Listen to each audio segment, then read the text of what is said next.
Hi everybody, my name is Rainer and this is Rainier Books.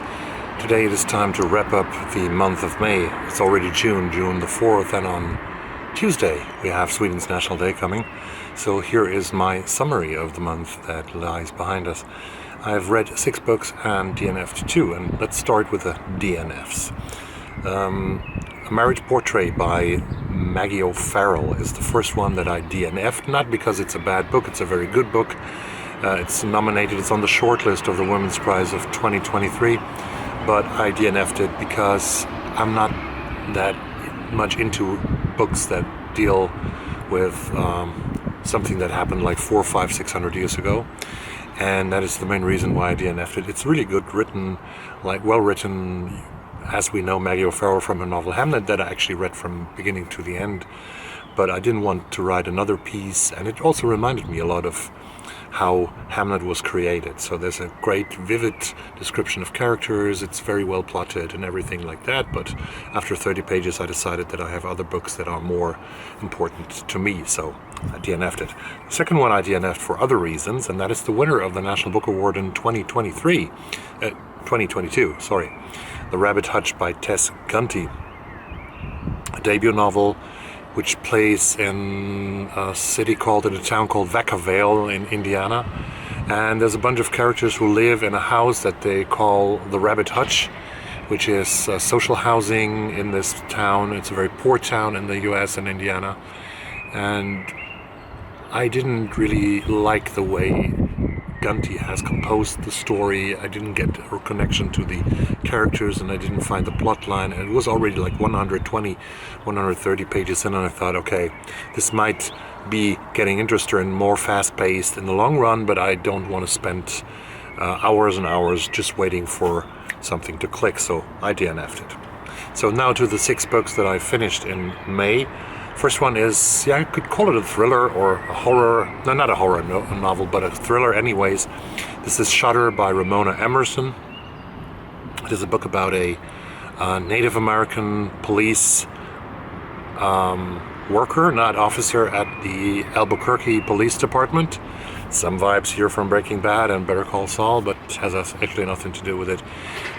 I don't remember actually the name of the main character. She is a photographer, works at forensic department for the Albuquerque police, and she takes pictures of deceased persons, of crime scenes, and she is able to talk to the dead. She has always been able to talk to the dead, and the dead give her clues. They also demand her to do certain kind of things, that she follows traces and follows threads to find the killers of people. So it was longlisted last year for the National Book Award, but many people were wondering actually why, and I can understand that point, because I wasn't really loving this novel. It is okay-ish, to use all these new words that end with the suffix ish, but nothing more.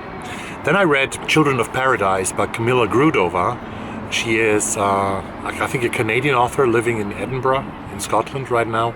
She works in a cinema also, and Children of Paradise is a book that plays in a cinema. Every chapter has a title of a more or less famous movie with the name of the director and the name of and the year when it was released. Children of Paradise is a book that deals with a bunch of very weird characters in this cinema called Paradise. In some city, you don't know where it is, we don't know even in which country it is, in an English-speaking country somewhere. And there's this new girl who works at the cinema, and she has some problems getting in contact with all her co-workers, but then finally she becomes a part of them. And this is a weird book about lots of body fluids like blood and semen and vomit and lots of things happen. They always find stuff in the cinemas after movie sessions, like drugs and money and jewels, and you have to sort of let yourself get into that novel to enjoy it. It's not very long, 220 pages. There's a child crying on the other side. I hope it's well very soon again, of course. So I liked it. It's not a winner of the Women's Prize. It was on the long list, didn't make the short list anyways. But it's really a good book, and different from some people who didn't like it, who disliked it. I think it's really good to read if you can cope with all these things that are happening there. We'll come to the nonfiction part. Actually, I have 2 nonfiction books here that I finished in May. The first one was Poverty by America by Matthew Desmond. He's a professor of sociology at Yale. A couple of years ago, he won the Pulitzer Prize for his, I think in 2017, for his book Evicted, about profit and poverty in the American city. And Matthew Desmond researches in poverty. He was himself a child of poor parents, and he got himself out of poverty, became a professor at Princeton, but not everybody succeeds, and many people don't succeed with that. So what Desmond is sort of examining his whole life, also as a researcher, as a professor, is to find out why this is possible, that America is such a rich country, the richest country in the history of the world, but on the same side, on the other side, you find thousands, hundreds of thousands of homeless people and millions who are really very poor. And he gives a lot of answers. He also sort of comes to the conclusion that it is us, people who are not poor, who also profit from other people being poor. And it starts by ordering food from Foodora. It starts, or other sort of stuff, you know. It starts also by, it continues by driving Uber and other cheap cars, buying cheap products, and many other things. And Desmond is really, I'm going to make a single review about it. It's very readable and very important read, I think, to understand why the gap is getting bigger in America and how this gap is actually influencing the whole country. Beautiful motorcycle down there. Next book is The Forgotten Girls, a memoir of friendship and lost promise in rural America by Monica Potts. Was released last week on May 30. I got an ARC from the publisher, from Random House, yeah. This is a book about a friendship between 2 girls, then women, named Monica, the author, and Darcy. They both live and grow up in Clinton, Arkansas. They both want to get out of this small town that's very evangelical, very white, and very poor as well. But it doesn't give women and girls really a chance to fulfill their dreams. And Monica succeeds. She gets out of the town, but Darcy stays there. She doesn't sort of realize the dream that the 2 girls had. And Darcy is addicted to drugs later on. She is addicted to alcohol. She loses custody of her 2 children. She's very early pregnant and becomes a mother very early. And Potts is examining this question: what happened to Darcy and why didn't she make it sort of out of town? Why do so many white women in rural America now die a young death? It's the fastest growing number of increase of deaths in America right now. Brick Lane by Monica Ali is a book from my backlist, 2003. It was published, it was shortlisted for the Man Booker Prize, it was called at the time. Brick Lane is a street in London, in the east end of London, in Tower Hamlets. And there a lot of people from Bangladesh have settled in the 1970s and onwards. And it's a sort of Bangladeshi, Bengali part of London.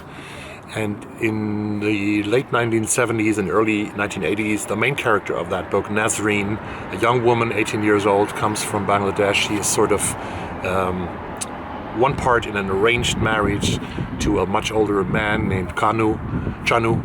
And well, it's about Nazreen and her sister Hasina, who stays in Bangladesh, about their lives. We learn from Hasina by letters that she writes to Nazneen in London, and it's about liberation, about two women actually trying to sort of get free from all the bondage that their culture and also the history of their patriarchal countries sort of bends upon them. It's a little bit sort of similar to what happened, in a different way, of course, to what happens to these girls in rural America.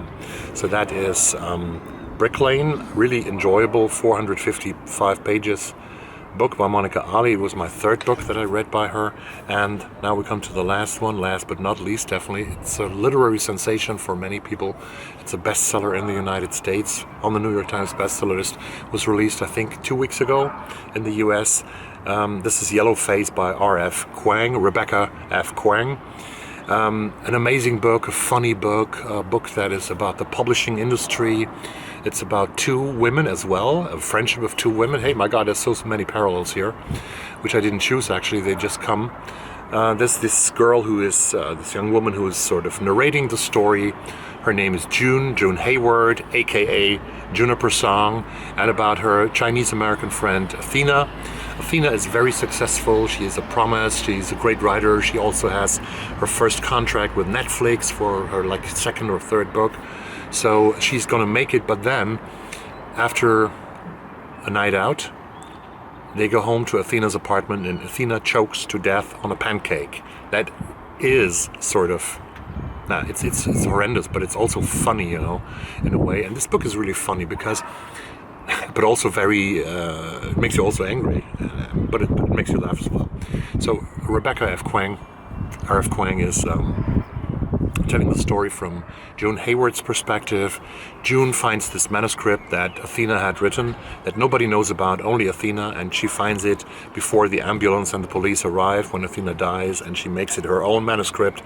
It's called The Last yeah, I don't remember the title actually, but this book is going to be a super hit. It's a bestseller, and June Hayward changes her name to Juniper Song to sound a little more ambiguous, and her publisher is doesn't know that she stole the book, but she makes this name change. They make this name change with her.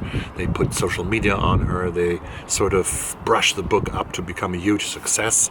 But then some people out there on the internet, on Twitter, on Facebook, on Instagram, start sort of having their doubts that Juniper Song or June Hayward is really the author of the book. And this is a hilarious book about the publishing industry, how they make bestsellers and how they behave towards authors, towards works. It's also about Asian American community, of course, in the United States, about what they expect from them, what society, what the majority expects from them, and how they put them into their place.